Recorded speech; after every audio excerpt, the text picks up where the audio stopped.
자, 세 번째 주제, 여러분. 토사구팽 앞둔 추미애의 헛소리입니다. 지금요, 오늘 이제 뉴스 여러분이 이렇게, 들으시면은 이제 느끼시겠지만, 청와대에서 이번에 대규모의 개각을 해갖고 분위기를 일신하려고 한다. 이렇게 본다는 겁니다. 그 다음에 이번에 추석의 분위기 이걸 보면 아주 싸늘한 거죠.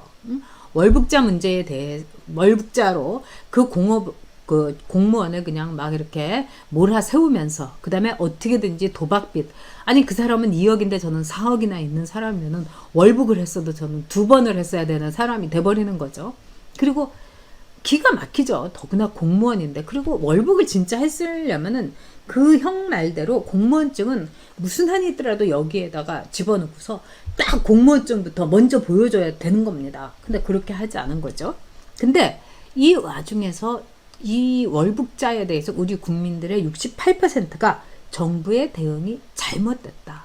그리고 추미애에 대해서도 추미애는 권력을 이용해 가지고 황제 타령을 한 거다. 이런 이제 즉 권력을 남용했다. 이런 게 우리 국민들의 정서라고 합니다. 그런 점에서 제가 볼 때는 이 추미애와 그 다음에 이 억울한 공무원의 개죽음, 진짜 그 개죽음이죠. 개도 요즘 그렇게 죽지 않습니다. 요즘 우리나라의 강아지들을 보면 얼마나 그 강아지 주인들은 라면 먹으면서도 개한테는 뭐 단백질, 뭐 유기농 이런 거 먹이고 뭐 그런 거 좀 많이 봐요. 저는 이제 강아지를 키우진 않지만은 뭐 그 진중권 씨 같은 경우는 이런데 막 그렇게 가면서도 우리 루비 하면서 루비한테 좋은 거 해주고 막 이러죠. 네, 자, 오드레퍼님께서 월북은 말이 안 됩니다. 이런 말씀. 네, 저도 그렇게 생각합니다. 그리고 김인철님 말씀대로 빚이 2천만 원인데 갑자기 이게 2억 원 도박 빚이다 이러는데 이것도 참 이상해요. 말이 안 되죠. 자, 그리고 우리 H킴 멤버님께서 고품격 전육 방송 힘을 얻는다. 저도 참 요새 이런 생각이 들어요. 우리 우파들이 이제 정체돼 있죠. 그리고 기운 잃고 이거 뭐 정권 교체 하겠나 이러면서 우파 방송 열심히 보시던 분들도 요새 잠깐 쉬겠어요. 이런 분들이 많습니다. 근데 이런 와중에도 몇몇 분들이 저한테 너무 힘이 없는데 이 방송을 들으면서 희망을 갖는다. 그래서 저는 그걸 참 족합니다. 그리고 여러분들과 함께 우리는 희망의 불씨를 절대로 놓칠 수 없습니다. 그리고 여러분 됩니다. 네. 자, 우리 블루로즈님께서 월북으로 몰아가야 문재인이한테 불똥 안 트게 하려는 수작이죠. 그렇죠. 파란 하늘님 마음이 아파요. 진짜 저도 그렇습니다. 자, 그런데 추미애가요 오늘 또 페북에다가 엄청난 장문의 글을 올렸어요. 근데 이 글을 읽어보면은 추미애가 너무나 파렴치하다 이런 생각이 듭니다. 그리고 뻔뻔하고 추미애가 오기싸움, 기싸움을 우리 국민하고 한지는 오래됐죠. 파렴치한 기싸움을. 근데 이제는 문재인 정권하고도 이제 시작할 수도 있다. 이런 생각이 듭니다. 지금 문재인 정권은요, 이번 추석 동향에 대해서 여론조사 엄청 돌리고 나름대로 막 할 겁니다. 그러면 여론이 심상치 않다는 걸 알았을 거예요. 저는 여러분들에게 꼭 말씀드리고 싶은 게 이거예요. 내 주변들은 다 대깨문이에요. 뭐 제 동생들도 와갖고 막 그 얘기하고 그러는데 대깨문들은 목소리가 커요, 여러분.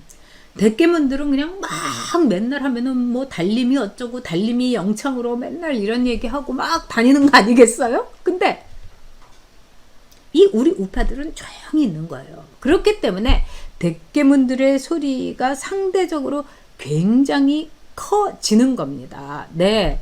자, 우리 제임스키님께서 제임스 김님 나이대에서는 제가 은근히 인기 있다고. 저도 이 20대 남자한테는 제가 좀 이 인지도가 있다는 걸 제가 압니다. 왜 그러냐면 뭐 무슨 이제 남초 사이트 같은 데 들어가면은 저에 대해서 그런 대로 박근혜에 대해서도 옳은 말 하고 정치 생명 걸기도 하고 그런 점에서 참 순수한 사람이다. 그 아줌마 이런 얘기도 들려요. 네, 더 열심히 하겠습니다. 감사해요, 제임스기님.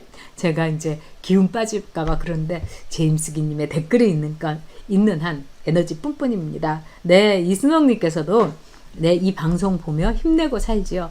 네, 감사합니다. 제가 감사합니다. 네. 그런데 지금 추미애가 굉장히 여론이 안 좋은 거예요. 그리고 지금 사람들의 얘기를 제가 연말에도 이제 기자들하고도 만나고 막 이랬는데, 지금 이런 얘기를 시중에서 제일 많이 한대요. 이번에 이제 기자들도 이제 추석 여론 이런 거 많이 취재하고 그러잖아요. 다 좋다. 응? 추미애가 지가 법무부 장관이고 그래가지고 이성윤이 시켜가지고 김관정이 동부지검에서 다 맞춰가지고 무혐의다. 막 다 좋은데 왜 전에 보수들은 그래도 잘못하면은 잘못했습니다. 죄송합니다. 이러면서 물러나기도 하고 뭐 얼굴이라도 붉어지고 이랬는데, 이 좌파들은 왜 잘못을 하고도 잘못했다고 하지 않느냐. 범죄를 저지르고서도 왜 사죄를 하지 않느냐. 돈을 처먹고서도 왜 처먹었다고 거기에 대해서 인정도 하지 않느냐. 정말 잘못한 거에 대해서 잘못도 안 했다면서 더 큰 소리치고 더 고개 빳빳이 들고, 이게 정말 더 역겹다. 이게 지금 우리 추석 여론이라는 겁니다.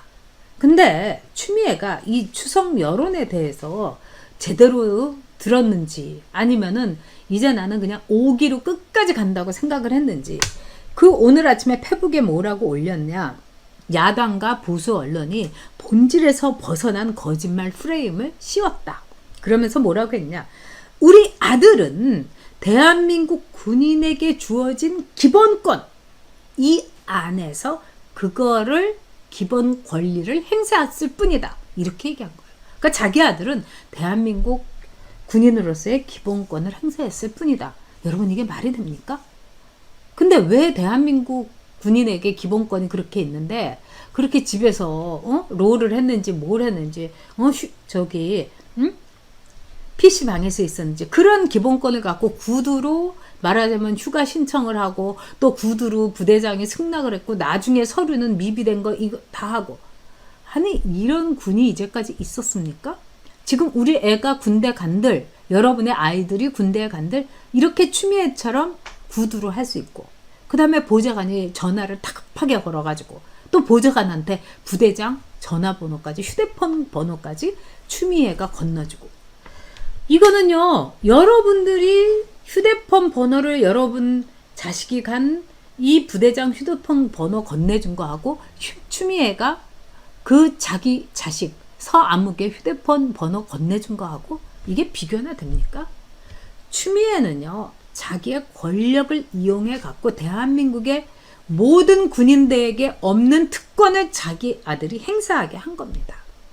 두 번째, 추미애는요 27번이나 거짓말을 한 거예요. 보좌관한테 자기는 그런 지시를 내린 적도 없다. 보좌관하고 통화도 한 것도 없다. 근데 딱 카톡이 딱 나오니까 뭐라고 하나. 보좌관한테 부대장의 번호를 준 건 사실이지만 압력은 행사한 적이 없다. 이게 말이 됩니까? 그리고 지 아들이 뭐 다리도 아픈 데다가 서류도 미비했고 서류도 뭐 준비를 하고 뭐 연락도 하고 이러느라고 너무너무 힘들어가지고 보좌관이 도와준 거다. 아니 그게 뭐가 힘듭니까 여러분? 네?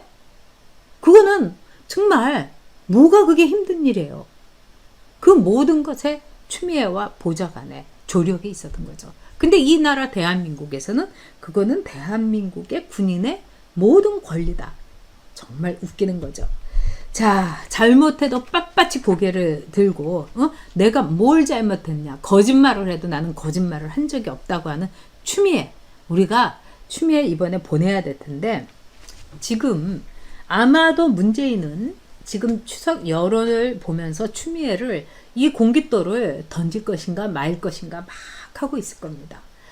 공수처 이건 대단히 중요하긴 하지만은 꼭 추미애가 아니더라도 할 수 있다고 보는 겁니다. 그러니까 추미애가 오늘 또 페북에다가 장문의 글을 올려갖고 내가 무슨 일이 있어도 검찰 개혁을 완벽하고 확실하게 하겠다. 그 다음에 공수처 설치 이걸 하겠다 하면서 다시 한번 문재인에게 러브콜을 보낸 겁니다. 자, 이 추석 여론이 들들들들 긁고 이 임계점에 달랐다는 것을 문재인이 알면은 추미애라는 돌을 버릴 것이 분명합니다. 지금 개각설이 매우 심각하게 나오고 있는 거죠, 여러분. 자, 한번 두고 봅시다. 우리가 그동안에 저는 문재인이가 제정신을 차렸으면은 추미애를 추석 밥상까지는 못 갖고 간다 하는데, 문재인이가 이제 추미애한테 빚이 많으니까 조국처럼 추미애도 이제 말하자면은 이런 식으로 밥상을 가져간 겁니다. 근데 분위기 일신해야죠. 더 이상 갈 수 없을 겁니다.